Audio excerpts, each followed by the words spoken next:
আবারও এক ভয়ানক দুর্ঘটনা ঘটল রাজধানী আগরতলায়। ঘটনা মঙ্গলবার বরদোয়ালি সংলগ্ন পশ্চিম প্রতাপগড় তালতলা মন্দির সংলগ্ন এলাকায়। জানা গেছে, একটি গাড়ি দ্রুত গতিতে নিয়ন্ত্রণ হারিয়ে একটি স্কুটিকে ধাক্কা দেয়। এরপর একটি বাড়ির বাউন্ডারি ওয়ালে ধাক্কা খেয়ে মাঝ রাস্তায় উল্টে পড়ে। এতে করে আহত হয় স্কুটি চালক ও গাড়ির চালক, উভয়কেই নিয়ে যাওয়া হয় জিবি হাসপাতালে। আগের চলাতে একটা অ্যাক্সিডেন্ট হয়েছিল।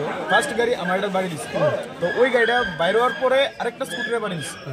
তো বাড়ি দেওয়ার পরে অপার স্পিডে গাড়িটা আসছিল, রং সাইডে আমার বাড়ি দিচ্ছে। বাড়ি দেওয়ার পরে দিয়া তো ভাগ্য যেতেছে, বাগতে দেখতেছে এদিক দিয়ে ঢুকতেছে, এরা সারাতে ঢুকছে। তো পিছিয়ে পিছিয়ে আমিও এরা সারাতে ঢুকছি। ঢুকার পরে এদিকে আইলো, ও এই যে রাস্তা ঢুকছে অপার স্পিড। তারপর এই জায়গাটা কিন্তু একটা স্কুটি আসছিল আর একটা মেয়ে আসছিল।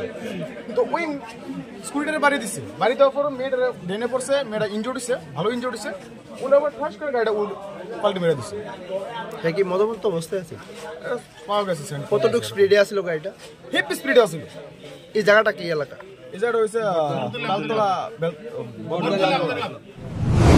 খবর পাইছি আপনার এই তালতলার সামনে দিকে একটা গলি রাস্তা আর কি, যাতে এখানে আপনার ইয়ে হয়েছে, একটা অ্যাক্সিডেন্ট হয়েছে আর কি। অ্যাক্সিডেন্ট হয়েছিল একটা, দেখলাম যে আপনার একটা গাড়ি টিআর 06A21 একটা গাড়ি এখানে মানে উঠে রয়েছে আর কি। এখানে একটা পদাধারী একটা ছেলে আসলো, ডালে আসলো, তারপরে যেটা পাইলাম আর কি, গাড়িটা এদিকে এসে ওয়াল ধাক্কা সেটা নিজে নিজে উঠে গেছে। প্রাথমিক তদন্তে কি মানে তদন্তে তো আমরা তো কারণে পাইছি না, তদন্ত চলছে আর কি। গাড়ির ড্রাইভারটা কি মদমত্ত অবস্থায় ছিল? এটা ঠিক আমি বলতে পারতাছি না। ড্রাইভারটাকে ভিত্তি করা হয়েছে, নিয়ে চলছে। মূলত কয়জন আহত হয়েছে? এর মধ্যে একজন। স্কুটি কি পাওয়া গেছে?